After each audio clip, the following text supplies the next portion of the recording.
Venkateswara gold తాకట్టులో ఉన్న మీ బంగారాన్ని విడిపించి కొనబడును.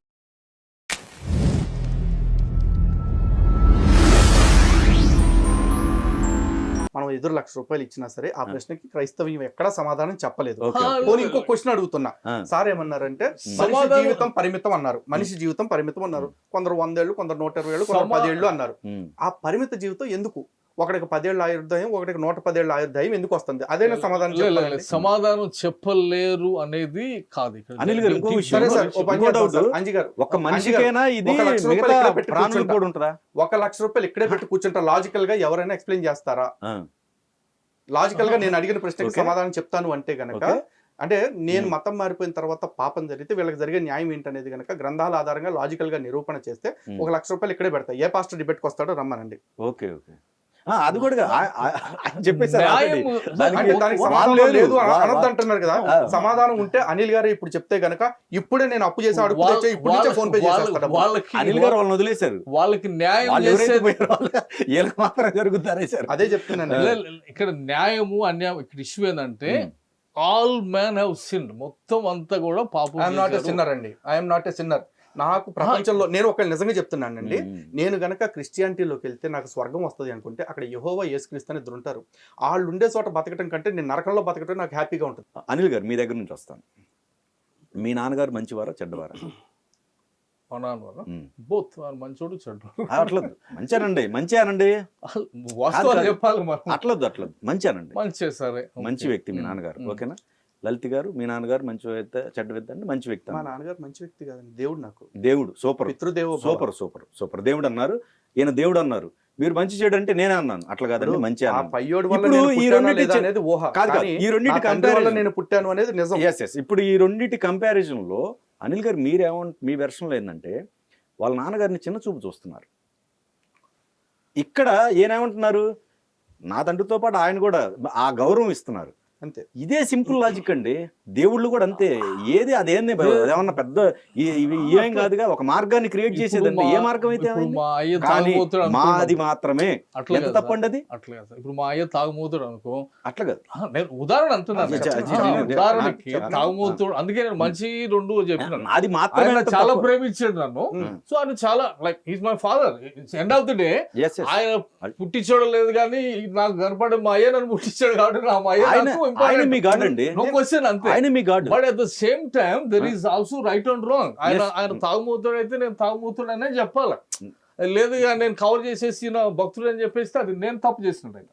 సో ఈ కాన్సెప్ట్ ఉంది అక్కడ. There is definitely right to wrong concept ఉంది. ఈ రైట్ టు రాంగ్ కి కాన్సిక్వెన్సెస్ ఉన్నాయి, పర్యవసానాలు ఉంటాయి. రైట్ చేసినప్పుడు పర్యవసానము, రాంగ్ చేసినప్పుడు పర్యవసానాలు ఎట్లా ఉంటాయో అట్లాగే క్రిస్టియానిటీకి వచ్చాం కానీ రైట్ చేసినప్పుడు మోక్షము అనేది. ఈ రైట్ అనేది ఏంటంటే నిన్ను నువ్వు రక్షించుకోలేవు కాబట్టి కాదు అనిల్ గారు, నీకు ఒక్క విషయం రక్షించుకోలేను అనే మాట క్రిస్టియానిటీ చెప్తుంది. కానీ భగవద్గీత ఏం చెప్తుందంటే ఉద్ధరేత్ ఆత్మన ఆత్మానం నా ఆత్మానం అవసాధయేత్ అంటే నీ ఆత్మను నువ్వు మాత్రమే ఉద్ధరించుకోగలవు.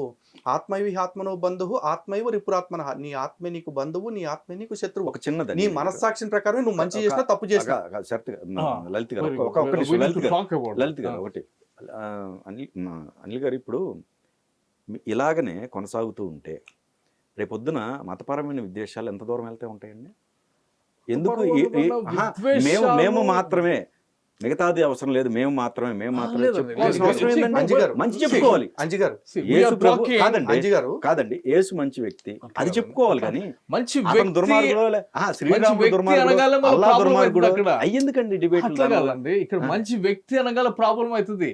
ఇప్పుడు మా దగ్గర రాగానే ఆయన మరణాన్ని మొత్తాన్ని గెలిచి లేచిన చిన్న విషయం అండి. నాకు స్ట్రైట్ అవే హిందూ గ్రంథాల్లో లేనిది బైబుల్లోనూ ఒక మంచి చెప్పమంటే చెప్పట్లేదు. నాకు సనాతన ధర్మం ప్రకారం మాతృదేవోభవ, పితృదేవోభవ, ఆచార్య దేవోభవ, అతిథి దేవోభవ ఈ నలుగురిని దైవాలుగా చూసుకో. నేరుగా దైవాన్ని పూజించకపోయిన పర్ల వీళ్ళ పట్ల రుణం తీర్చుకో. పితృయజ్ఞము, ఋషి యజ్ఞము, భూతయజ్ఞము ఇట్లా పంచమహాయజ్ఞాలు చెప్పారు. కానీ బైబుల్లో ఏం చెప్తున్నాడు యేసుక్రీస్తు? నన్ను తప్ప నీ తల్లినైనను, తండ్రినైనను, భార్యనైనను, కొడుకులనైనను, ప్రాణమునైనను నాకంటే అధికముగా ప్రేమించేవాడు నా శిష్యుడు కానేరడు అని చెప్పేసి చెప్తున్నాడు.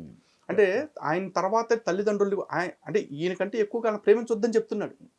కంటే మాతృవత్ పరధారేషు అని పరస్త్రీని తల్లిగా గౌరవించమని చెప్తుంది సనాతన ధర్మం.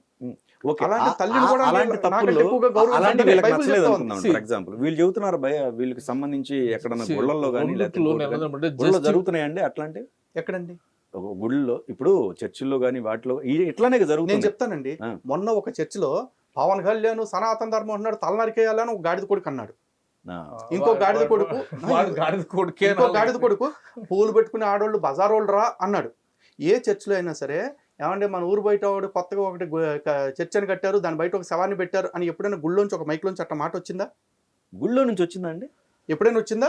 నేను అదే అంటున్నాండి, సనాతన ధర్మం ఎందుకు ఇలా చేసుకోవటం? ఇప్పుడు మనం మీరు మాట్లాడినట్టుగా అంటే ఎటువంటి Actually గా ఈ topic divert అయింది. చాలా దూరం చాలా వెళ్తున్నాము. దూరం వెళ్ళాం. వాస్తవానికి రిలేటెడే బట్ రిలేటెడ్ కానీ ఇక్కడ ఏమంటే ఇంకా అంటే నెక్స్ట్ డిబేట్ అయినా కానీ మనం కూర్చొని ఏమంటే డీపర్ వెళ్ళాలి ఇక్కడ ఇష్యూ. ఇక్కడ డీపర్ ఇష్యూ ఏమంటే రిలీజియన్ అనే దాంట్లో అంటే ఇప్పుడు హిందూ మతం అనే దాంట్లో లేకపోతే ఇంకో రిలీజన్ క్రియల మూలంగా నీతిమంతులు అవ్వాలని చూస్తారు అనేది ఇష్యూ. అంటే మనం చేసే యాక్షన్ బట్టి అంటే వాస్తవానికి ఇప్పుడు మనం బైబిల్లోంచి అంటే ఆయన యాక్చువల్లీ దీని టర్మ్స్ లో మాట్లాడేటప్పుడు అడ్వకేట్ గా మాట్లాడలేదు, ఇప్పుడు పాస్టర్ గా మాట్లాడలేదు ఆయన. ఎందుకంటే బైబిల్ చాలా స్పష్టంగా చెప్తుంది, క్రియలను బట్టి నీతిమంతులుగా ఎంచబడరు, విశ్వాసాన్ని బట్టి నీతిమంతులుగా ఎంచబడతారు. క్రియలను బట్టి నీతిమంతుడిగా ఎంచబడేది సనాతన ధర్మంలో. ఎందుకంటే పరోపకారం పుణ్యాయ పాపాయ పరపీడనం. క్రియల్ని బట్టి నీతిమంతులుగా ఎంచబడేది వాడు చేసుకున్న కర్మల్ని బట్టి వాడు స్వర్గమా నరకమా లేకపోతే మంచి జన్మ లేకపోతే జన్మరాహిత్యం అనేది నిర్ణయం మాత్రమే. బట్ బైబిల్లో ఆ పరిస్థితి, మీరు ఎన్ని పాపాలైనా చేయండి, యేసుని నమ్ముకుంటే చాలు మీరు పాపాల నుంచి రక్షించబడతారు. మీ పాపం వల్ల ఎంతమంది నాశనం అయిపోయినా వాళ్ళకి మేము ఏం భరోసా ఇస్తాం అనేది బైబిల్ చెప్పదు. I think correct understanding. Clear గా క్రిస్టియానిటీలో చెప్పేది ఏంటంటే క్రియల మూలంగా కాదు, చిన్న ఎగ్జాంపుల్ ఫెయిత్ మూలంగానే. అనిల్ గారు ఒక చిన్నది కాదు ఇక్కడ ఒక చిన్నది నాకు ఎందుకు ఇప్పుడే జస్ట్ అనిపించింది. ఒక వ్యక్తి మీ కుటుంబానికి నష్టం చేశాడు, డైరెక్ట్గా వెళ్ళిపోయి క్రిస్టియానిటీలో మారిపోయాడు. అతను ఇప్పుడు స్వర్గంలోకి వెళ్తున్న విషయం మీకు తెలిసింది. ఇప్పుడు ఏది మీ చర్చ ప్రకారం ఏంటి ఇది కరెక్ట్ కాదు కదా అనిపించదా మీకు? ఎందుకంటే లాస్ అయ్యారు కదా మీరు, మీ కుటుంబం లాస్ అయ్యారు, మీ కుటుంబంలో వ్యక్తులు లాస్ అవ్వడం లేకపోతే ఇంకోటి జరిగింది, డ్యామేజ్ చేసి అతను వెళ్తున్నాడు. ఇప్పుడు మీరు ఒప్పుకుంటారా? యాక్సెప్ట్ చేస్తారా? ఒప్పుకోవాలి. ఇప్పుడు ఒప్పుకోవాలంటున్నారా? అంటే కుటుంబంలో ఏంటండి? నేను ఒకటి చెప్తాను,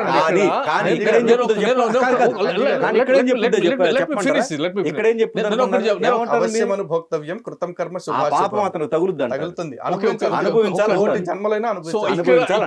ఇక్కడ దీన్ని మీరు మహోత్తరమైంది అంటారా లేకపోతే అంటే కంపారిజన్ మీరు పాపం చేసిన అందుకే అంటుంది లెట్ మీ ప్రజెంట్ ఇది మహోత్తరమైంది అంటారా లేకపోతే తుచ్చమైంది అంటారా మీరే పాప క్షమాపణ గురించి ఒక రెండు మాటలు సనాతన ధర్మం గురించి చెప్పాలి అనిల్ గారికి. నేను ఒక్క మాట చెప్పిన తర్వాత నేను ఒక మాట నేను ఏమంటే క్రిస్టియానిటీలోకి వచ్చినప్పుడు ఒక రియల్ ఇన్సిడెంట్ ఏమంటే నాజీ సైనికులు హిట్లర్ సైనికులు చేతిలో ఒక ఫ్యామిలీ వాజ్ షాట్ డెడ్. ఒక పాప మాత్రం మిగిలింది, మిగతా వాళ్ళందరినీ ఆమె ఎదురుగా అందరిని చంపేశారు. ఏది నాజీస్. సో ఆమె అప్పటి నుంచి ఆమెకి నాజీస్ అంటే కక్ష విపరీతమైన. కానీ ఈమె యేసుప్రభుని నమ్ముకున్న తర్వాత నాజీ సైనికులు ఈమె ప్రేయర్ మీటింగ్ ఏదో పెడితే వాళ్ళు వస్తే దేవుడు వాళ్ళకి క్షమించు అంటాడు. నేను ఇంకో డౌట్ అడుగుతానండి, ఇది తేలే సమస్య కాదు, మహోన్నతమైందా లేకపోతే నేను ఇంకొక మాట చెప్తాను, కానీ అది మార్చాలండి.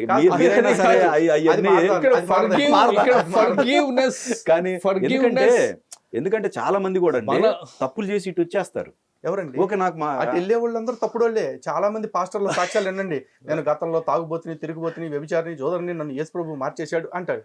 తీరా తెల్లారి పేపర్లో వచ్చేది ఏంటంటే ప్రార్థనలకు వచ్చిన అమ్మాయిని అత్యాచారం చేసిన పాస్టరు, మోగబాలికపై అత్యాచారం చేసిన పాస్టరు, విశ్వాసుల గొలుసు కొట్టేసిన పాస్టర్, చీర కొట్టేసిన పాస్టరు,